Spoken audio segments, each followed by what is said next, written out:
সঙ্গী সাথী চ্যানেলে সবাইকে নমস্কার বন্ধুরা। আজ আমি সকাল সকাল ঘুম থেকে উঠে চা খেয়ে আমি ঘরে ঝুল ঝাড়ছি। প্রচুর ঝুল হয়েছে ঘরে,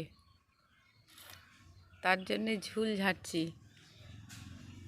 এই দিকটা আমি হাতে পাচ্ছি না, তাই আমি চেয়ারে উঠে দাঁড়ালাম, দিয়ে এইগুলো ঝাড়ছি।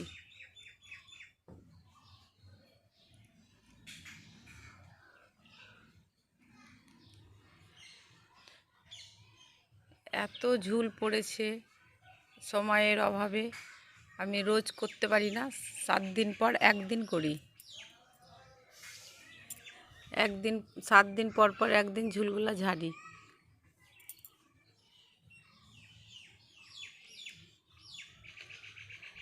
এবার আমি ঝুল ঝেড়ে ঘরটা মুছে নিচ্ছি। ঘরটা মুছে নিই।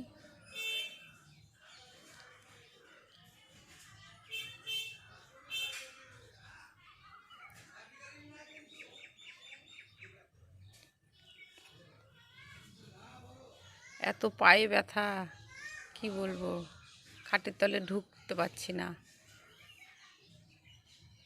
এই যতটুকু পারছি ততটুকুই মুছছি। ছাদে এলাম কাপড় মেলতে। এই যে কোন ভোরে কাপড়গুলো কেচে দিয়েছি, ট্যাপে জল এসছে সকাল 6টায়, কেচে দিয়েছি তখন, কিন্তু মেলতে আসতে সময় পাইনি। এই ছাদে এলাম কাপড় চোপড়গুলো মেলবো বলে। এই যে সব পড়ে আছে, সব অনেক সার্ফ কেচেছি সকালবেলায় দিয়ে।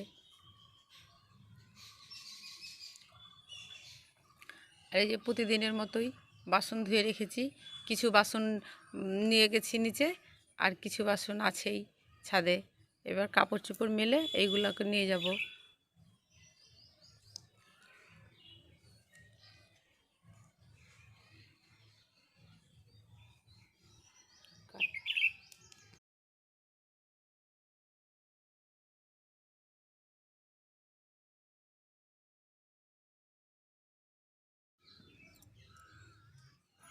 এই যে কাপড়গুলো সব মেলা হয়ে গেল, এবার আমি নিচে চলে যাব। এত রোদে আর দাঁড়ানো যাচ্ছে না।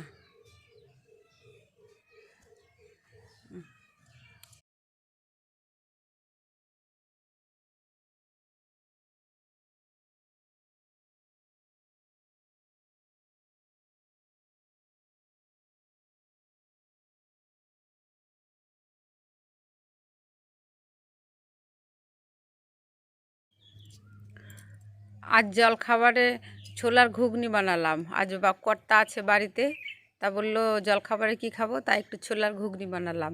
আবার এতে এক্ষুনি দুপুরে রান্না বসিয়ে দেবো। 11টা বেজে গেছে। দিয়ে আজ দুপুরে রান্না হচ্ছে আলু দিয়ে ঝিঙার তরকারি আর মাছের ঝোল আর আমের চাটনি।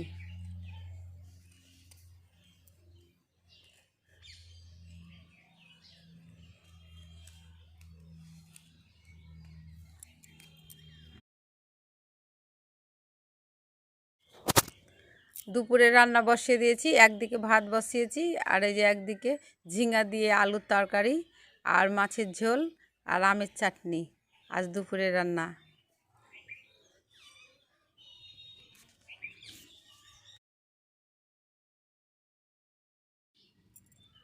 যে আমার রান্না বান্না কমপ্লিট, খেতে দিয়েছি।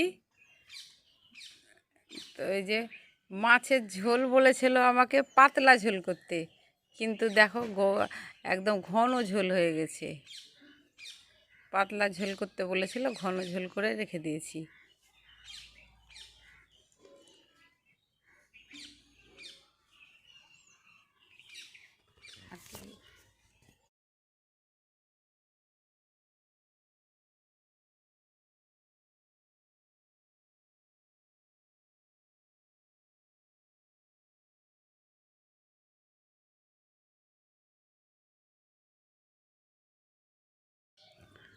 খাওয়া দাওয়া করে বিড়ির পাতা কাটছি ছাদে বসে, কাল বিড়ি দিতে হবে। তাই আজ এই পর্যন্তই, টাটা। আবার দেখা হবে পরের ব্লগে। তোমরা শেয়ার করো, লাইক করো, সাবস্ক্রাইব করো।